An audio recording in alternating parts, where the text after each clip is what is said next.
محب علی اور شیعہ علی میں فرق ہے. محب گھر میں بیٹھ کر بھی محب ہو سکتا ہے. محب کسی اور کی راہ پہ چل کے کسی اور کا محب ہو سکتا ہے. محب میں فاصلہ پڑ سکتا ہے. آج ہم پاکستان میں بیٹھے ہوئے ہیں, پاکستان میں بیٹھے ہوں کو امریکہ سے محبت ہے, پاکستان میں بیٹھے ہوں کو یورپ سے محبت ہے نا محبت؟ ہے کوئی جو کہے مجھے نہیں یہ محبت؟ سب کو محبت ہے.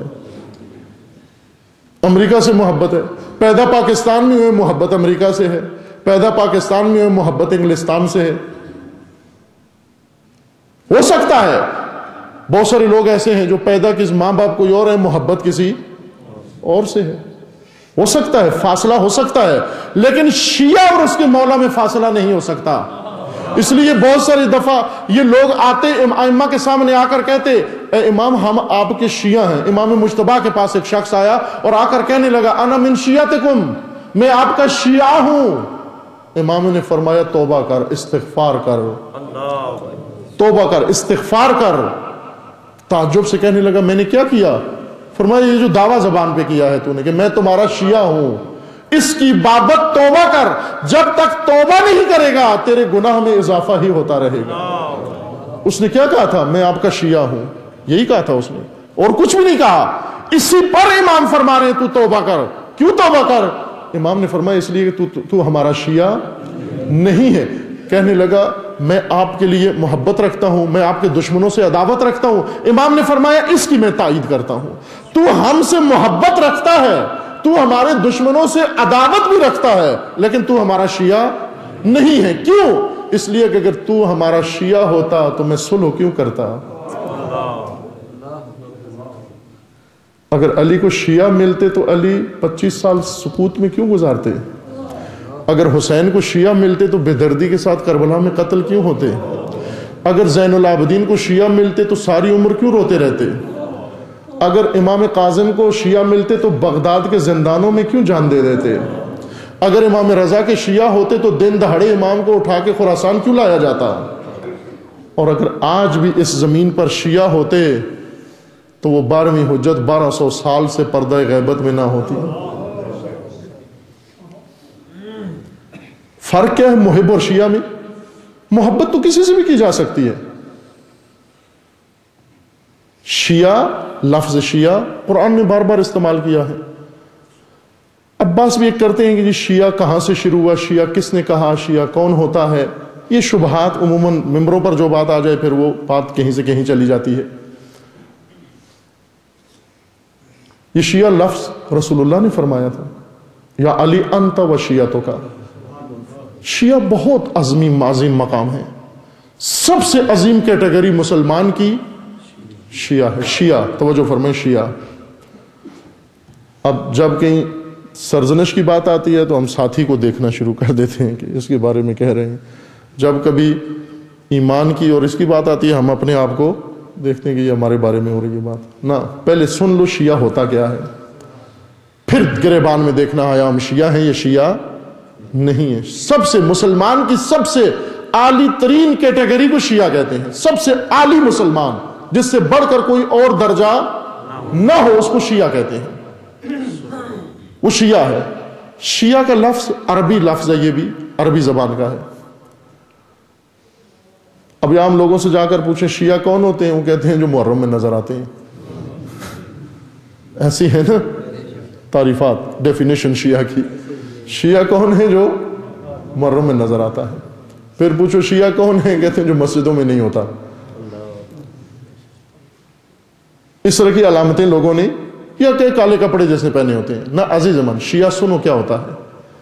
شیعہ, تشیع اور شیعہ ایک ہی, دونوں ایک ہی خاندان کے دو لفظ ہیں.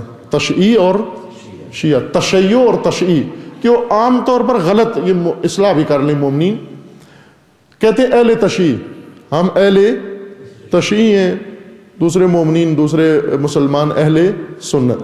اہل سنت اور اہل تشیع یہ عام لفظ استعمال ہوتا ہے, اشتباہ غلط ہے. اہل تشیع نہیں, اہل تشیع. تشیع نہ کہا کریں بلکہ تشیع, تشیع نہ تشیع کہیں گے. ہم اہل تشیع ہیں، ہم شیعہ ہیں، اور دوسرے ہمارے برادران اہل سنت ہیں، اہل سنت والجماعت ہیں، جو انہوں نے اپنا نام رکھا ہے۔ شیعہ کیا ہے؟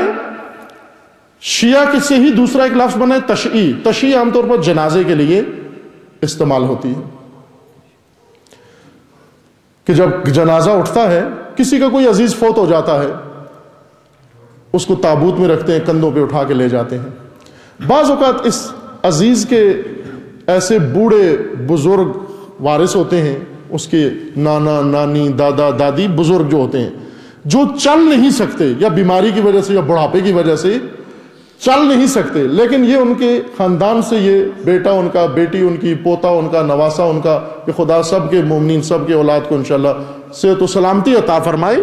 لیکن ہوتا ہے، آئے دن ہوتا ہے، موت ایک حق چیز ہے، کوئی مر جاتا ہے خاندان میں، اس کو اٹھا کر لے جاتے ہیں۔ یہ بزرگ، یہ ماں باپ یا یہ دادا دادی، یہ چلنے کے قابل نہیں ہوتے، لہذا جب جنازہ نکلتا ہے تو یہ جنازے کے ساتھ نہیں ہوتے، لیکن گھر میں بیٹھ کر رو رہے ہوتے ہیں، اپنے عزیز سے بچھڑنے کے اوپر رو رہے ہوتے ہیں۔ یہ رونا دلیل ہے کہ ان کو اس مرحوم سے محبت ہے و عقیدت ہے۔ لیکن یہ بزرگ جو بوڑھے گھر میں بیٹھے ہیں اور معذور ہونے کی وجہ سے، بڑھاپے کی وجہ سے جنازے کے ساتھ نہیں نکلے، یہ نہیں کہہ سکتے کہ ہم تشییع جنازہ میں شریک ہیں، تشییع کنندہ نہیں ہے۔ کیوں کہ تشییع کنندہ محبت کرنے والے کو نہیں کہتے، تشییع کنندہ وہ ہوتے ہیں جو جنازے کے ساتھ ساتھ تھوڑے سے فاصلے سے پیچھے پیچھے بلا فاصلہ چل رہے ہیں، زیادہ فاصلہ بھی نہ ہو، جنازے سے آگے بھی نہ ہو اور بہت فاصلے پر بھی نہ ہو، بلکہ تابوت کے ساتھ متصل ہو کر پیچھے پیچھے اس کے چل رہے ہو۔ اس کو کہتے ہیں تشییع، پیروی، جنازے کے تابوت کے پیچھے پیچھے جانا، یہ تشییع ہے۔ تشییع اپنے مرحوم کے جنازے کے پیچھے پیچھے جانا ہے، تشیع اپنے امام کے پیچھے پیچھے جانا ہے۔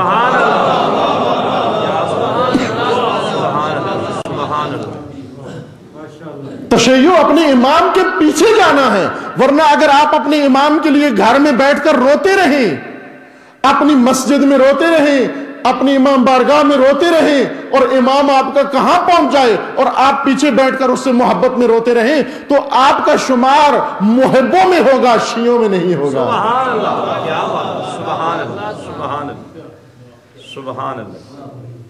شیعہ سب سے اعلیٰ کیٹیگری کو کہتے ہیں، جو اپنے امام سے ایک فاصلہ بھی، ایک قدم بھی دور نہیں رہتا، فاصلہ نہیں ڈالتا۔ اگر ہم دیکھیں علی علیہ السلام کی فوج میں، دیکھیں اتنی فوج تھی علی علیہ السلام کے ساتھ، لیکن اس میں مالک اشتر شیعہ علی ہیں، باقی محب علی ہیں۔ کیوں کہ فاصلہ پڑ گیا، باقیوں نے علی کو چھوڑ دیا، محبت کرتے تھے لیکن پیروی۔ مالک اشتر وہ ہستی ہیں جو علی سے کبھی جدا نہیں ہوئے، جس میدان میں علی ہیں اس میں مالک اشتر ہے، جہاں علی نہیں ہے وہاں مالک اشتر بھی نہیں ہے۔ شیعہ یعنی پیرو، اپنے امام کا پیرو، فاصلہ بھی نہ ہو جس کا اپنے امام کے ساتھ، جس میدان میں امام ہے اس میدان میں وہ